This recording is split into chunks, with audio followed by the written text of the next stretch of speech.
الحمد لله رب العالمين، وبه نستعين على أمور الدنيا والدين، وصلى الله وسلم على نبينا محمد وعلى آله وصحبه وسلم. أما بعد، فقد قال الله عز وجل: هو الذي جعل لكم الأرض ذلولا فامشوا في مناكبها وكلوا من رزقه وإليه النشور. وقال تعالى: فإذا قضيت الصلاة فانتشروا في الأرض وابتغوا من فضل الله. وقال تعالى: يا أيها الرسل كلوا من الطيبات واعملوا صالحا. وقال تعالى: يا أيها الذين آمنوا كلوا من طيبات ما رزقناكم. وقال عليه الصلاة والسلام: كان داود عليه السلام لا يأكل إلا من عمل يديه. رواه البخاري. انت كدب waxaan rabay insha allahu inaan maanta meeshaan ku qabanno dhowr berna aan wadi doono insha allahu haddaan malagu nagu soo degdeginin ilaahay cimrina siiya subxaanahu wa tacaala ilaa 3 ama 4 fadhi aan ka dhigi doono gaagaaban. saan hore oo duruus hore u bilowna ugu sheegnay ma rabno inaan ka badino nus saac insha allahu casharada ama muxaadarooyin gaagaaban oo tambiiha iska ah dad lagu baraarujinayo. maanta waxaa noo yaala mawduuc la yidhaahdo tuugsiga telefishinada oo aad ugu badan maantay saaxada idaacadaha iyo telefishinada soomaalida. waa laga yaaba dadka qaar inay isdhahaan wadaadaha naadiyo dhex fadhiye maxay tahay wadaadaha ridinaya. waa run, wadaaduhu isku meel kama wada duulaan. waxaa laga yaabaa soomaalidu hore ugu mahmahday waxa ninka ka xishoodaa ninku harawadaabay dheh. waxaa maanta aada u badatay muddana socotay layskuna dayay dadka qaar lagala talsho ayna ka joogi diideen, qaarna ay iska dhaafeen xaqiiqatan way faraha ka qaadeen. in telefishinada lasoo fadhiisto masaajid aan dhammaanayn, hadday xataa dhammaan lahaayeenna wixii loogu talagalay malaha sidii loogu talagalay u gaarinin, iyo dad masaakiino oo inta lasoo sawiro meelaha lasoo saarsaaro dadka caloolxumo lagu ridayo. wixii loo qaadana bal meeshay mareen aan wax ka sheegi doona insha allahu. arrintaasaan rabaa inaan wax ka sheego, wax ka ilaado insha allahu. waxaa laga yaabaa in dadka qaar dhahaan sadaqadii laga soo horjeesta. saas ma aha. mawduuca sadaqada iyo istaakulaynta waa mawduuc islaamka ku weyn uu aad u weyneeyey. ilaahina subxaana wa tacaala in badan qur-aanka kaga hadlay in la istaakuleeyo, dadku xoolahooda sadaqaystaan, naf iyo maalba qofku inuu la tago wax uu heli karo sadaqeeyo ummadda ku taageero. nabigana sala allahu calayhi wasalam ay ahayd da'bigiisa iyo dhaqankiisa iyo awooddiisa uu ku bixin jiray inuu wax sadaqaysto. waxaan ka xusi karaayoon rabaa inaan sheego nabiga sal alla alay slam inay maalin maalmaha kamid u yimaadeen qolo aan filaya magacooda qabiil u ahaa reer mudar, ama ay wada ahaayeen ama qaar ka mid u ahaa qabiilada carabta ka mid ahaa, dad baahbaahan oo dhibaata ka muuqato oo daalan meesha yimaadeen oo seefahoodii iyo dharkoodii aad dhibaata ka muuqanaysay. nabiga sal alla alay slam aad buu ula gubtay, wejigiisa laga dareemay dhibaatada ka muuqatay. dadkaas markuu arkay si uga argagaxay. dadkiina wuxuu ku yidhi wax sadaqaysta, kii bur haysta burkiisa ha sadaqayso, kii lacag haysta, kii dhar haysta, qof walba le wuxuu awoodo. waana meesha ku yidhi nabi sal alla alay slam dadkii bilaabay uu ku yidhi: man sanna sunnatan xasanatan falahu ajruha wa ajru man camila biha, kama qaala. qofkii wax wanaagsan bilaaba wuxuu leeyahay ajarkeeda iyo kuwii ku daysada ajarkoodaba iyagoon midna laga nusqaaminaynin wixii uu la yimid khayraad ahaa. waa meesha qolaha suufiya u daliishadeen baraka beelowdhin qofkii bidca sunneeya bidca sunno gashay, bidca kulida waa baadile. qofkii bidca bilaaba ajar buu ka helaya. wax ka jira ma khuraafaad wey. waxa aad bilaabaysaa waa inay yihiin wax diintu ay sugtay oo daliil leh, laakiin ficilkeedii markaa adoo ku dhaqaqaado dadka kaga daysadeen. haddaa maanta naadiyo yidhahdo yaa la baxaya dee la kuraysa meelaha ka dhacda hadda yaa bixinaya boqol baan oo aan masaajid ku dhisno ka ugu horeeya oo dadku ku daysadaan ajarku helaya dadka waxay ku daysoo dhan. laakiin nasiib darro haddaan lacag intaan qaado meesha gaarsiin waaya dhibaato ka dhacaysa. okay, marka waa mawduuc in la istaakuleeyo la istaageeraa ay diintu aada ugu weyn. marka dadkii nabiga sal lla ly slam dadkii wuxuu ku baraarujiyey waxay la baxaan, wayna la baxeen meeshiina waxbay keeneen aad u fara badan. dadkiina loo qaybshay. nabiguna sal lla ly slam waxba kama qaadan, kuwii ka shaqeynaya ururahaya ku dubeynaya waxba kama qaadan, shina cidna lagama siinin. marka waxaa la dhahaa shuruuday leeyihiin dadka wax sadaqaysanaya iyo kuwa sadaqada qaadaya, shuruudo laga rabaa jiro inay fuliyaan ay tahay. qofka wax sadaqaysanaya waa inuu waxaan ilahay dartii ula baxa subxaana wa tacaala waxaan alla dartii ay ka tahay waxaasna uusan ka daba hadlinoo berri uusan qofna ugu mana sheegin qofna uusan ku dhibinin si aan sadaqada uga burinin saas sadaqa xalaala ugu noqonaysa qofkan sadaqada qaadaya isagu oo raba inuu dadka gaarsiiyo oo ama telefishin ka naadsho ama masaajidka ka sheego ama dariiqa ha istaagay waxaa laga rabaa inay yadiisu tahay yadu ammaana oo gacan aamina yahay ousan wixii loo dhiibay ku takrifarin isagu naftiisa iyo naf kala midna meesha loogu dhiibay waa inuu gaarsiiyaa barino isagoo qaata iska dhaafee culammadu waxay ka hadlaan oo masale aad u dhib badan ah haddaan u qaado idhahdo afghanistan balaaya ka dhacday xoogaa lacag u aruursho باكستان ku dhagan ama meel kale taa dhul muslima haddii dhibaato la mid ka dhacdo xoogaa ma u leexin karaa taasaa muran badan ka taagan yahay anuu aan qaar qaato taas ka hadal ma laha umaleynaya wixii dadka looga qaadayna ma aha wax kaa qaadayo waxaan kaga qaadaya bishuruud mugta waxaan ku leeyahay 100 baan keen masaajid baan kugu dhisayaa ama dugsi baan kugu dhisayaa ama qof baan gaarsiinayaa waa inaan inta la odageeyaa anigu waliba inay gaartay waa inaan hubiyaa waan dirno xawaalada dhigmay meel dhaxay ku dhacdo nin baa la baxay oo qadaba tagi doona waa qeyr mas'uulnimo weeyaan waa wax ka jira ma shuruudahaas marka dadka marka qof uu dadka wax weydiinayo soo kala sadaqada uu dadka ka qaadayo waxa kamid ah ilaahay culimadu asagu horta iska bilaabo asagu inuu yiraahdo ayaa boqol aniga waa kana intuu joog gacanta soo saaray yiraahdo taydi waa tan haduusan awoodinna inuu yiraahdo waxaan la shir tagayaa hadii la ku reeyahay awoodayda iyo afkayga iyo xoogayga yudiga ku baas dhaqaysanaya midnaba ma ahane dadkii baan ka qaadaya xoolo anu shilin ku darimayo meeshii la yiri gee meel ka sokaysan ku qaybinaya markaasaan qaarna telefishinka siin qaarna anigu qaadan qaarna kii telefoonka qabtay siin meeshina waxa gaardo ilaahay baa garanaya miskiinta telefoon soo halo 100 baan soo dirsay tiri waxa gaw dirta masaajidka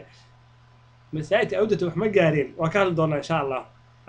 kulli waxyaalahan keen doona waxa kamid ah waxyaalo sugan iyo waxyaalo huuha laakiin waa kala sheegi doonaa insha Allah wixii huuha waxa dhigi doonaa waqtiga huuha war la hooba ma aha wixii suganna waxaas waa soo yima dhigi doonaa insha Allah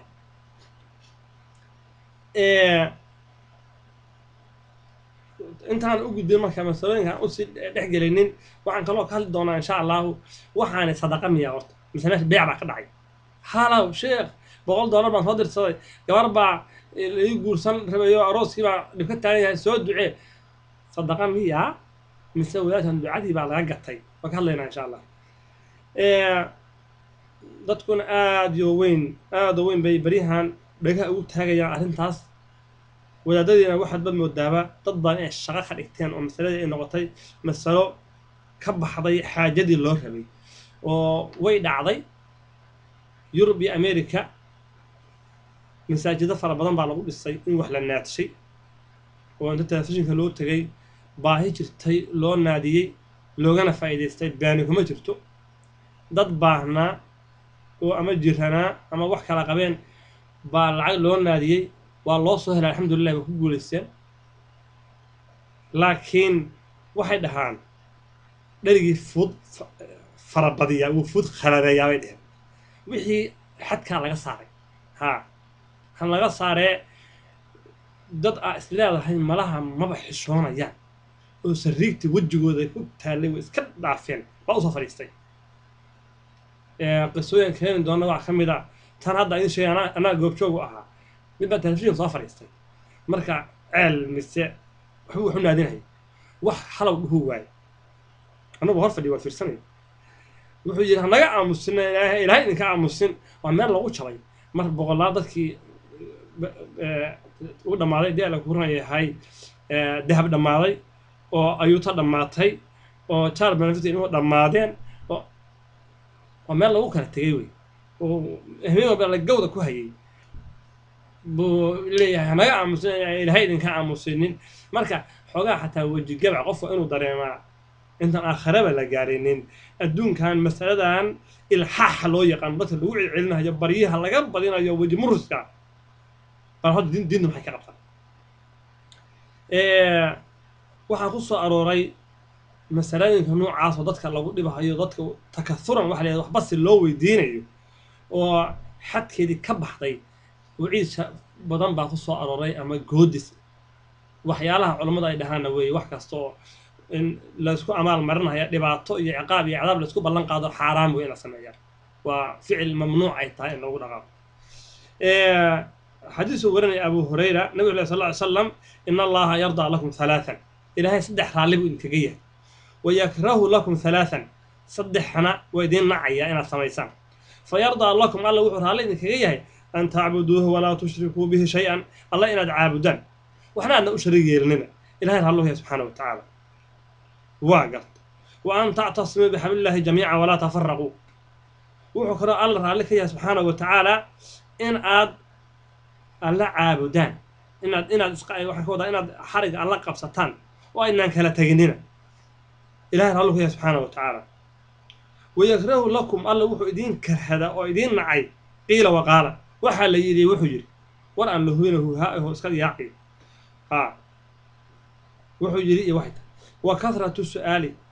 سؤال فرحة بضن ما شاء الله لك سأضل لنا ما يلا يورك كسر قاعدان waxa ay sheegayaan si loo xayeysiinayo cawada sheekhaal baa noo fadhiya sheekhaal baa noo fadhiya markaas ummadii masaakiinta caloosha laga soo ridaya markaas dadkiiba xataa waxa laga yaabaaba inay ducadaas wadaadkaas ay tala saaranayaan ma ahani sadaqa wax kama aha meesha oo maxay daliil u ah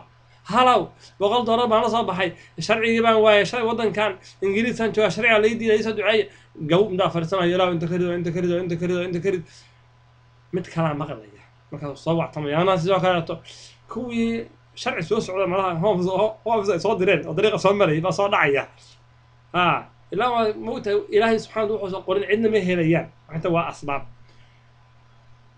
sharciga soo dhacay halaw wallahi waa ku guulaysa $100 100 kalaan soo diray sheekhow haddana waxaan doonayaa inaan safro ilaahay inuu sahlo igu duceeyo magaasa gowda laga tagayay meeshii maxay isku bedeshay beec la kala gadanayo duco iyo xogaa lacag lagu bixinayo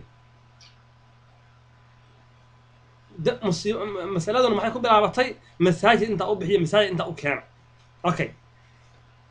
ducada qof walbaale oo dhibaato haysato inuu alla bariyo horta asal oo sharci ah ama dhib ka ku haysanin alla in la bariyo baa horta asal ah qof asoo ilaahay bariyo subhanahu wa ta'ala hadday dhacdo inaad qof khayr ku tuhmayso iyo qofka ka khayr badan yahana iyo ducada waa dhihi kartaa laakiin aad amalkaaga iyo awoodaada iyo naftaada iyo maalka isugu geysid in qofkan uu asoo ku duceeyo adna xoolaha ku bixiso taas wax jira ma marka waxa la rabaa qofka muslimka ahi sadaqada uu la baxayo oo meesha indhahay waan sheegi doonaa inay tahay beec iyo inay sadaqa tahay hadaa sadaqa la baxday sadaqada ma ahan inaad wax shuruuda ku xirto sadaqa la baxday khalaas sadaqadaas ilaahay subhanahu wa ta'ala kugu dhowraya ayada dhibaatada laga difaacaya ayada hadii la kuuran yahay dariiqa lagu furaya ayada khayr oo ku helaysa insha Allah daw niyad laakiin hadaa soo dirta 100 ama 1 milyan soo dirto ilaahay la duceeyo adoo ducada saaqadatay ama ha lagu aqbalo ama yaa lagu aqbal warku inuu cadaada fiican soo ma ducada saaqadatay iyaguna isaas dadku waa cadeeyaan bay ahayd hadii inta adoo lacag la baxdo la saaka duceeyo ducaas waa free alxamdulillah aamin iska dheh laakiin shardiga andaba taagan $100 baan soo baxay gabadha intii ka carray intii soo baxaan taasi waxa weeye waa ducaas iibsatay adoo ducadaas wixii ilaahay kaasay subhanahu wa ta'ala leeyahay صدقاتنا باب كرتين مرت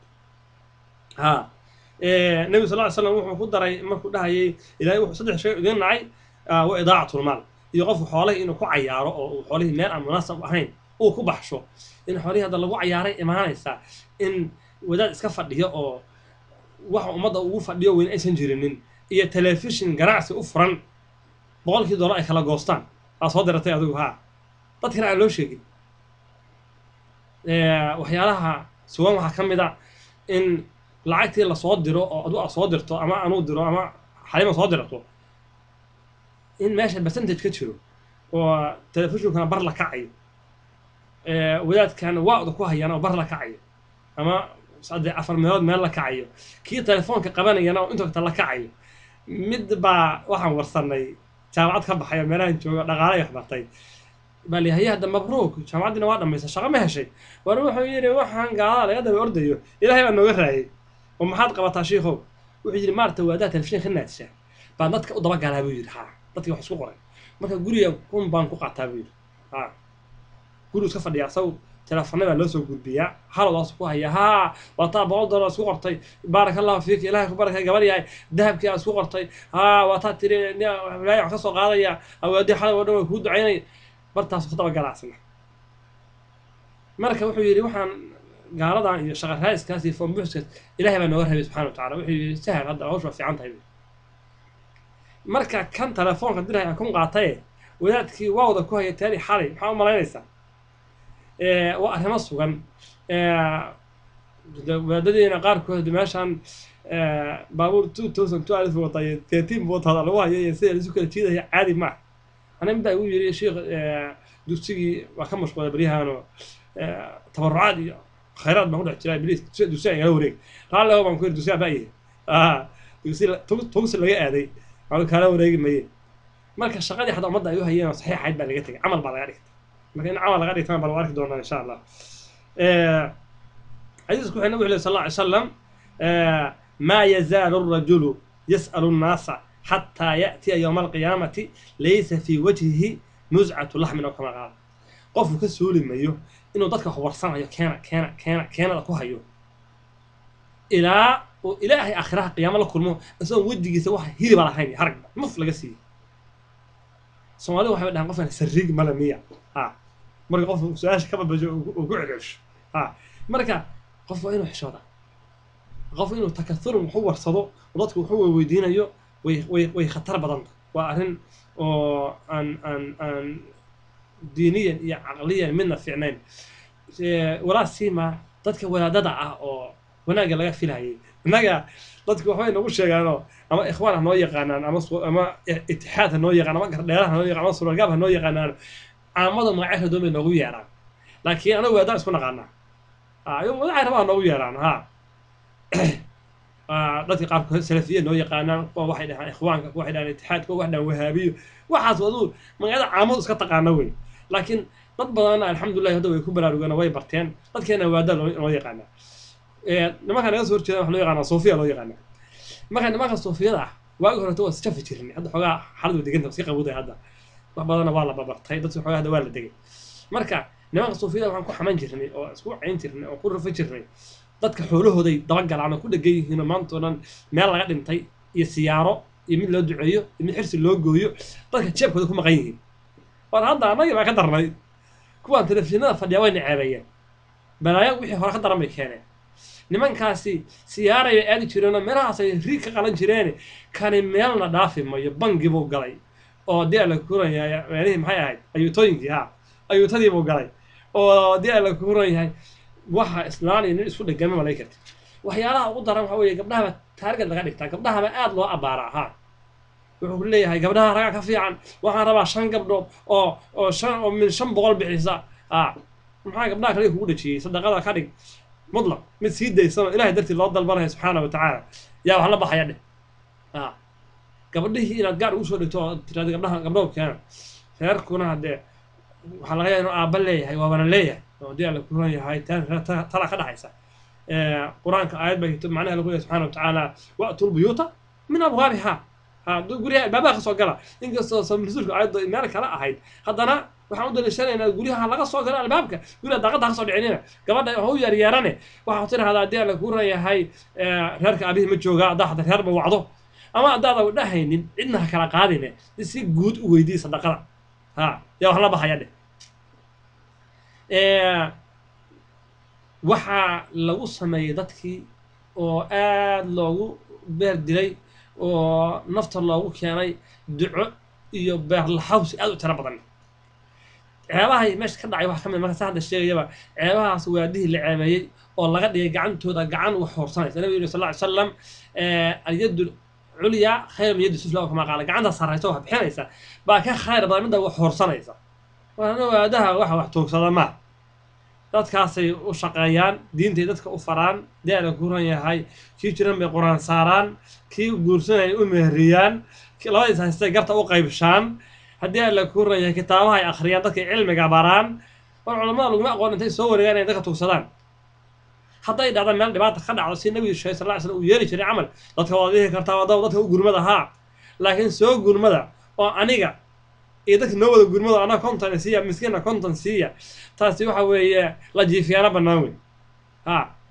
markaas wadaada waa dad sadaqa oo daacad kaa tahay hadday ilaahay darti kaa tahay horta kow adu iska bilow habeen midaan rabo inaan waco idhaahdo sheekh adu meeqaa bixisay laakiin waxaan ogahay kuwa waxay leeyihin xawaashiyo geesaha ka fadhiyo telefoonka qab kuu goynaya maba ogolaba qolada telefishinkan kow kaca telefishin maa wadhaha waada tageen anigu kuma jirin waxay dhaheen intay waada kale u tageen waxaan rabnaa waxaan inaan sharci waafashino oo aan dhahno haddii alla kuu ran yahay dadka in loo gurmaday waa wax sugan laakiin dariiq sax ah loogu gurmado waxaan dadka ka daaya aad ku beerlaxawsanaysaan sheekh waxay dhaheen businesska annaga aad hor istaagaysaan biic annaga meesha hawaa kula leh waxyaalaha dhacayna waxaa ka mid ah nin baa intuu telefishinka tagay wuxuu yidhi mashruuc buu wata masaajid miyuu ahaa ma wax kaleetu ahaa wuxuu yidhi inaan telefishinka caawa ka tuugsadaan rabaa isagoo marka uu qurxinaya wuxuu leeyahay tabarucad anaa tuugsa u bixinay ursa uu qurxinaya masaajidka inaan tabarucad arushaan rabaa masaajid khayraad baan wadaaya waxaa dhahay sheekh 2,000 oo kaashaa bixinaysaa waa xilliga arrintu ay cusbayd wey hadda 30 laguma helo hadda war ma haysaan adinku waxay dhaheen 2,000 oo kaasha baa bixinaysaa hayee buu yidhi 2,000 oo bixinaya kaashka lacagta waa aniga iyo adiga naga qaadi doono ku bixin doonaa noomana sheegin ya haduu noo sheegi lahaa waa ka fakari lahayd lacagtii buu meesha 2,000 kaashka haduu baxshay habeenkii meesha galgashay aada ku hay marka cabaal galgashay waxaa dhacday inuu helay lacag ku dhow 30,000 oo pound galgalafkii iyo laakiin waxay lacagtu u badan tahay deyme isaga badan tahay oo badanaaba mid dhaha baraha xawaalada soo dhigaya iyo mid dhaha hadii aan ku reeyay kaarka bangiga lala baxo dhalinyarada geesaha fadhido aan sheegay sida aan dhahay lacagta qaar qaataan loo gooyo iyo adoo ballan qaad bay badan tahay 30 buu la rogmaday 2,000 kaashana waa dhiibay wax kaashana sheekh gacanta kuma dhigin si meesha muuqata aduu dhowr bari meel ku ordo deymihii xawaalada wuxuu soo aruurshay waa soo laabtay soo maxay dhahan eedan shawaalan dargaana daran bay dhahan wuxuu yiri meesha inaan ku laabtaan rabaa hawsh waa fiicnayd khayraad badan baa ka dhacay dadkii aad bay isu ajiibeen waa si laga yiraahdo moogta khayraad badan baa ka dhacay waxaan doonayaa ku leeyahay in adii la kuuran yahay ay u celisaan sheekh waxay dhaheen hawsha sidoo hore ma 8 kuma bixinaysaa ay dhaheen meeqa ay dhaheen 32 aan helay ka kacay ay dhaheen waxaas 8 kuma bixinaysaa hadda maxaan ku iraade eedan shawaan gaana ka daran 8 faraha ka saaray 8 baxshay ماشي وهدنا waa ku hay dadkii maasha waa la dahnaa waagi adii la kuuray dhowr masaajid ugu horeysa shay la gadayo dad way fiicnaayeen xoogaa fiican buu hadana helayo lacag 100 ku dhow baa loo ballan qaad waa iska baxay wuxuu soo arursaday kaashku maadaama ilaa muddo iska qaadanaysa hooyadu waxay sugaysaa in jaalbana fadhi soo dhaco abihi wax ballan qaaday in deer la kuuray xoogaa la soo diro sugaya midkii isdhahayay marka boos ama wax gadid wax ka bixi in carrada gadanto sugaya ka dukaanka lahaa wuxuu isdhahayay marka xisaabta la xiro oo xoogaa ku soo dhaco ogaatid wax bixisid wuxuu wax hore ka taagan ma ahane yool baa khayrkaas iyo beer laxawska intuu hayn waayo buleey wallahi ana 100 baan ku yahay laakiin bisha dambeeto lacagtu wax meel taalama ninkii maadaama xoogaa 100 gaarays uu helay oo ballan qaad u badan haddana soo laabto asagoo digdig inuu yahay meeshii waxay dhaheen meeqa 30 iyo intaas tahay midoo heshay 20 iyo 30 iyo lacag aan hadda qiyaasi ka dadkii dush ka haynin baa lagu xujeeyay haddana Allahu akbar faro ka saaray waxa ugu maqaalaa ninkii ii sheegay uu yiri ninkii oo deyn lagu leeyahay cash aan ka hadlayna lacag cash aan hino intuu soo arso meesha gelshay oo deyn lagu leeyahay meesha ka tagay بالله عليكم حضور به لها تلفزيون انت سوق الربع انا هذا واقف سنه عاوده قيلده بحيث انت سان قادنيا اني ادو كفكر لما بخيرين wada siinaya dhahnaya haye sheekh wada 10 kan qaata inta kana noo gudbiya iyo dhahnaya wali kaarin ku dhacday ana miskiinka xoolaha u geysay ku dhimaayay telefishinkana xoolo siimayo waxbaan ka fakar laakiin meeshaas waxa ka dhacay daal ku beeclo qarar waana la gaaday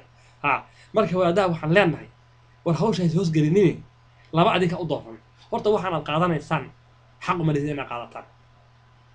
si maxaad ku qaadataa akhriin wala isweydiinay nabiga sallallahu alayhi wasallam qiyaam mar la isku yimaado dadka qof kasta le 4 su'aal baa la weydiin doona waxa kamid ahaa cilmigiisi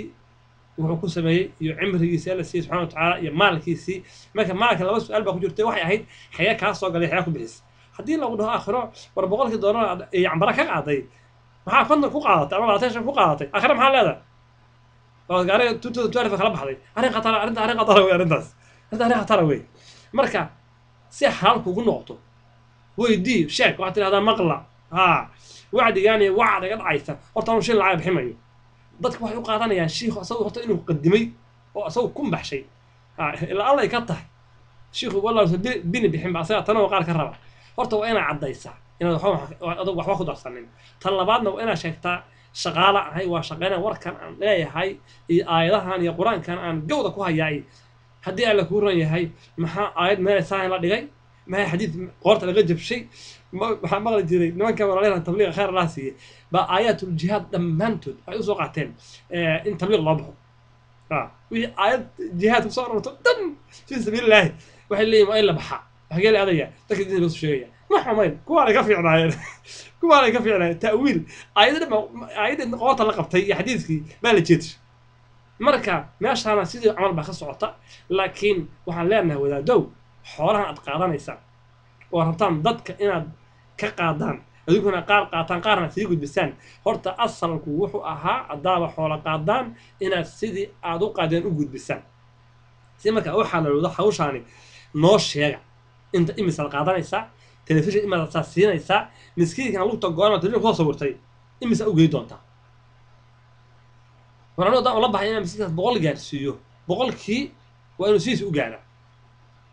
laakiin haddii aad meel dhex ku kala qaybiso oo ay noqoto haddii la ku ran yahay ceeriinka lagu kala goosanaya arrintaa arrin sugan ma arrin saxana ma xadiiska ku xigay nabiga sallallahu alayhi wasallam man sa'ala an-nas amwaalahum takathuran qofka dadka xoolahooda warsada xoola badsi badso u warsada fa innamaa yas'alu jamran wuxuu warsanayo qaadanaya waa dhuxul naara inna lillahi wa inna ilayhi raaji'uun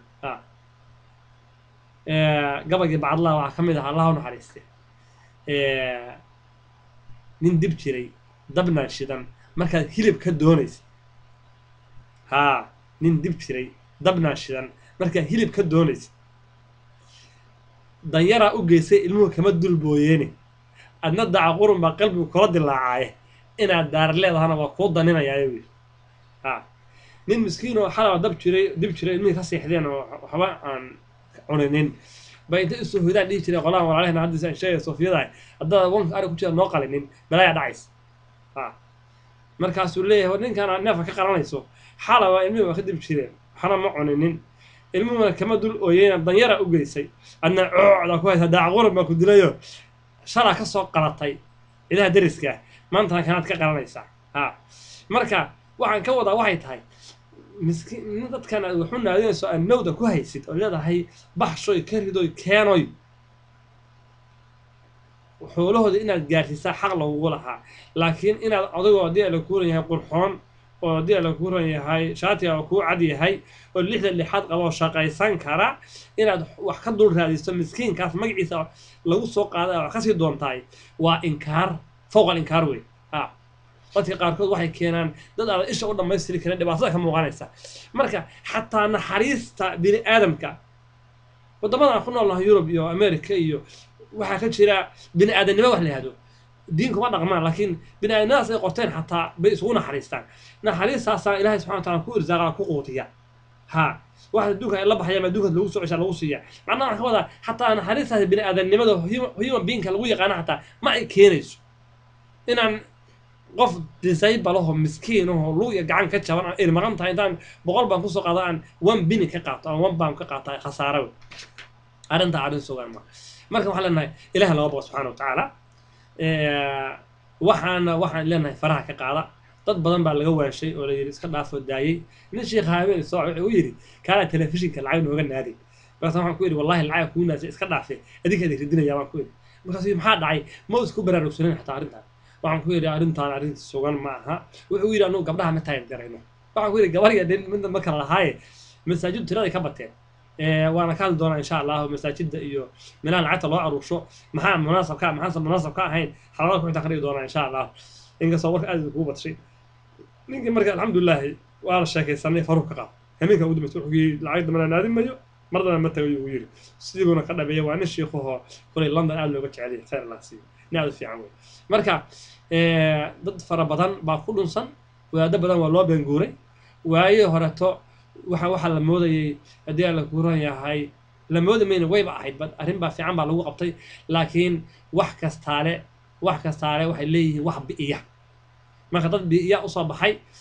dadkaas bi'inaya waxaan leenahay ilaahay kaga baqa subxaanahu wa tacaala ilaahayna u toobad keeno allah u laabta subxaanahu wa tacaala ilaahay toobada wuu aqbalaa qofkuna hadduu xumaanta uu ka toobad keeno waxay ka fiican tahay inuu kusii ina taago oo kusii adkayso yidhahdo maxaa anaa lagu duulaaya duulaan laguma ahaye diintaa la difaacaya duulaan laguma ahaye adaa lagu difaacaya duulaan laguma ahaye masaakiinta laga qabanaya xoolahooda aad meesha cidlada ku wadaan waxyaalo badan oo dhacayna dib baan ka sheegi doonaa وبالله التوفيق والسلام عليكم ورحمة الله وبركاته